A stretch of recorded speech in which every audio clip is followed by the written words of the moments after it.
The foundation of the Igbo worldview, thought, philosophy, and religion is embodied in the idea of Chineke.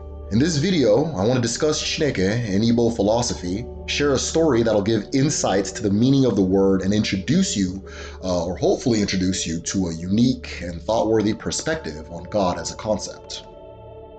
So the story I'm going to tell is the story of Odinani, which is the tragedy of the merciful mother. Like most indigenous belief systems, mythology is the foundation for learning and getting the bigger picture. So I think it's an excellent point to start at. Before I do start, it's important to note that there's no creation myth or no idea of a creation of the world in the Igbo world thought. Everything that is, always has been, and always will be. And these stories are more or less how we transition from one phase of existence into another. The current phase we are in is known as the dualistic state. This is a state of existence where things exist in twos. All things present themselves in our universe in two forms, and I'll get to that in a minute. But the state that we are coming from, or the state that the story of Odinani takes place in, is the monolithic state. In this realm, all things are one. All movement has reached a complete equilibrium, and there is no beginning or end, no time or space, just a single infinite article that is existence itself. Now within this single article was Chi and Eke, two forces that existed in complete unity and came together to form the monolithic state. Chi was one of the forces, and it was male. The second was Eke, which was female. Now one day, Chi began to create a home for himself, which he called the upright house, a four-walled structure with a pillared chamber in the center that was said to be of absolute geometric perfection. The structure itself was a source of great mystery because Chi would enter with his back facing the door and exit with his back facing the door, and refused to disclose what was going on inside of the chamber because he was working on a secret experiment. Now, Eke began to feel lonely. Her husband was preoccupied, and what was once one in their marriage was now drifting apart as he began taking on activities of his own. So Eke began to weave a ball of cotton to take up her time. But whatever Chi was doing inside of that chamber was more interesting to her. So one day, Eke had a plan. When Chi was gone, Eke was going to sneak inside of that chamber and see what was going on. So she waited and waited, and finally the time came that she had the opportunity to sneak in when her husband was missing. Eke slowly approached the door, which we call the Door of Mercy. She grabbed the doorknob, opened it, and suddenly there was a great explosion. A great fire shot out from the door, slamming her to the ground. Chi came home to see the door open, the inside of his chamber exposed, and at the footsteps of the upright house, his wife, Eke, lied there dead. Chi approached her, got on his knees, held her in his arms, and began to cry, covering her in a seemingly endless flow of salt water, which we call Oshimiri, or the source water. Overcome with grief, Chi stood up, entered the upright house, closed the door, and decided to never emerge into the outside world again, locking himself inside of the chamber he built to spend the rest of his days as a recluse. But in the Igbo worldview, when you bury something, it resurrects. So outside of his pillared chamber, something interesting started happening.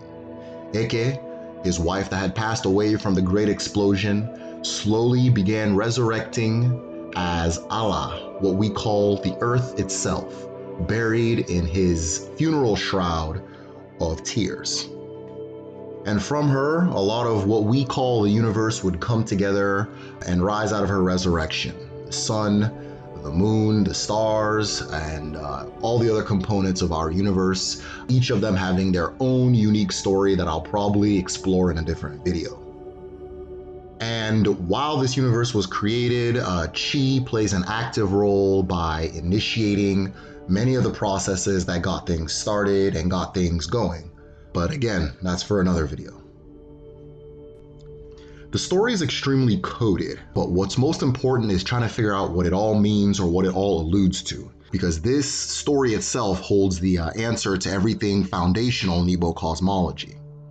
In the original story, Chi and Eke are clearly differentiated as two separate things, though, because it was the monolithic time, they begin as one and gradually drift apart, eventually leading to the death of Eke and then the resurrection which creates the universe. In this story, Chi is a masculine counterpart of the equation. Because Chi closes his door when existence is happening, Chi never comes into existence, and thus Chi does not exist. Chi is an abstraction. He is unreal, or things that are not real or not a part of this universe. And it's a little strange to have a worldview or a system that accounts for an entity not existing, but I think it'll make a lot more sense once the further explanation comes later in the video. His wife or female counterpart is Eke. Eke is the source of creation, and in fact, Eke is creation itself. If you take the word Eke, the root word is ke, which is create. The E implies something that has been done, so creation. But it's important to remember in the Igbo worldview that there's no actual word that directly translates into creation. So Eke means more, or comes closer to meaning transmutate, transfigure, divide, reallocate, reconfigure, or taking something that's finite and changing the shape of it. If you want to think about it scientifically, we say that matter cannot be destroyed or created. If you want to think about it on a more tangible level, if you're creating a house, for example, you're not really making something come out of nowhere. You're just moving and bending and manipulating what's already in matter, what already exists around you, to create this new thing, or quote unquote new thing. So Eke is everything that is real. Eke is everything that is finite, tangible, measurable. It is everything that abides by or creates the laws of physics, everything that has been manifested. If it exists within time and space, it is of the Eke nature. If it is affected by the laws of our universe or is a part of our universe, it is of the Eke nature. So everything around you, everything that you're seeing around you, off basic observation, is of the Eke nature because it is a part of creation. Now, one of the best ways to explain the relationship of Chi and Eke is to look at the individual human being. Now, you as a human being are real. You are a part of the world. You are manifest. You are physical. You can be looked at, measured. If you fall, you fall. So you're affected by gravity. You are a part of space and time. But then there's a part of you that is not manifest. There's a part of you that is not real. There's a part of you that is not a part of this universe. It is infinite and it is beyond everything that is in existence. For example, if we look at your thoughts, which in the Igbo word for would be che, which is think, or uche, which is wisdom. If we look at your thoughts are not a part of this world. They are not affected by the laws of physics. They are not affected by the laws of time and space. They can create from nothing, meaning that they are infinite and not a part of the finite, more constrained Eke nature. But when these two things come together, they make you, your essence and your physical existence. We can even look at a more or less abstract example. If we look at something like the state of Texas. Now, there's a physical place called Texas. There's Texas soil. There are Texas trees and Texas stones, and you can go to a place that's called Texas, and everybody will know exactly what you mean. But if you really think about it, it doesn't exist. Texas is a concept that we made up and we collectively decided to pretend exists. And because we pretend it exists, and it is as real as anything in the world. It's also important to remember that Chi is one, while Eke is in fragments. There are many people in many worlds, many stars, many days, many nights, but all Chi is one. The Chi within you and the Chi within me are the exact same thing, and they are part of or the same thing as the Chi of the universe, the supreme Chi, or Chukwu, which is often used as the word for God. The best way to imagine that relationship is to picture a watering hole or a well. And everybody goes up to this well and scoops water into their own individual cup. Now, if you understand the water in the cup, or if you understand the water in your cup, you're going to be able to understand the water in all cups, and then also understand the water in the well itself, because it's all of the same nature. Though everybody's cup is their own cup, it is unique and made for them in its own special way. Understanding Eke is a lot more complicated because reality, or the physical world, is broken into fragments. But all things are of this nature, so if you understand the relationship between Chi and Eke, you have insight into all things. So the Igbo believe that in order to learn about everything around you, you must learn about yourself. And if you know one thing, you know all things. If you know all things, you know one thing.